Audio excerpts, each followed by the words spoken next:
மனிதநேயத்தை வளர்த்து கொள்ளணும் என்றதற்காக யாழ்ப்பாணம் தொண்டமன்னாறு செல்லச்சென்னதி திருத்தலத்திலிருந்து முருக பக்தர்களும் சிவன் அடியார்களும் கதிர்காமத்தை நோக்கி புனிதமான யாத்திரை எந்த நாட்டிலேயும் எந்த இனத்திலேயும் எந்த மதத்திலேயும் கடைப்பிடிக்காத ஒரு புனிதமான யாத்திரை. 58 நாள் 850 கிலோமீட்டர், 3 மாகாணம், 7 மாவட்டங்கள், உகந்த மட்டும் 108 திருத்தலங்கள், பஞ்சாட்சர ஈஸ்வர தலங்கள், 6 படை முருகனுடைய 6 படை திருத்தலங்கள். யாழ்ப்பாணம் தொண்டமன்னாறு செல்லச்சென்னதிலிருந்து ஒவ்வொரு அடியும் முருகான்னு வைக்க காலெடுத்து வைக்க 4442 நரம்பும் சுத்தமாகுது. இதயம் புனிதமான இதயமாகுது. பார்க்கிற பார்வை, பேசுற பேச்சு, மணக்கிற மனம், நினைக்கிற நினைப்பு நெற்றி கண்ணால துறந்து நெற்றி கண்ணால உருவாக்கினவர் தான் முருகன். நாங்கள் எப்படியும் இந்த வேலை கொண்டு வரைக்க 58 நாள் செல்றது. இன்னைக்கு 55 நாள்ல வந்திருக்கிறோம்.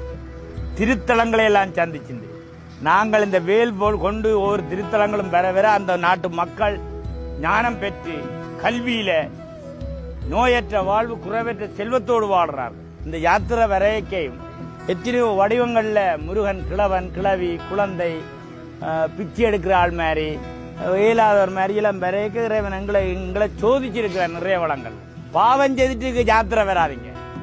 இந்த யாத்திரையானது புனிதமான யாத்திரை. எந்த உலகத்திலேயே ஒரு ஐயப்பனுக்கு மாலை போட்டுன்னு போனா 48 நாள் நடக்கிறது இல்லை. மலைக்கு மண்டல பூசைகள், ராஜகோபுரங்கள், வசந்த மண்டலங்கள், கோபுர பூசைகள், திருவிழா நடந்தாலும் இது 58 நாளண்டா ஒரு மண்டலத்தை மிஞ்சினர்.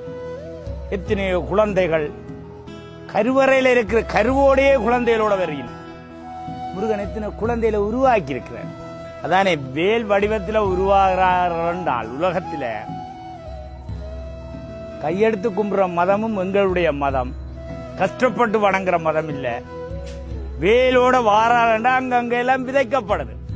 விடிய 2 மணிக்கு 3 மணிக்கு ஒளிம்பி படியா குளிச்சு முழுகி போட்டு காலில் பாட்டா இருந்த போடாமல், தொப்பியல் போடாமல், உடம்புல சேட்டுகளும் போடாமல் நாங்கள் சூரியன் உதிக்க முன்னம் வெளிக்கிட்டோம்னா இப்படியும் 7-8 மணிக்குள்ள ஒரு 20 கிலோமீட்டர் நடந்து திருப்பி இந்த அடியார்களை நாங்கள் இங்க வர்றதுக்கு காரணம் யாழ்ப்பாணத்தில இருந்து உகந்த மட்டும் எங்களுடைய மக்கள், தமிழ் மக்கள் எல்லாரும் சகோதர மொழியில இருக்கிறவங்க எல்லாம் எங்களுக்கு நல்ல சாப்பாடுகள், குடிவகைகள் இளநீ, தேத்தனி, ஜூஸுகள் தேடி வந்து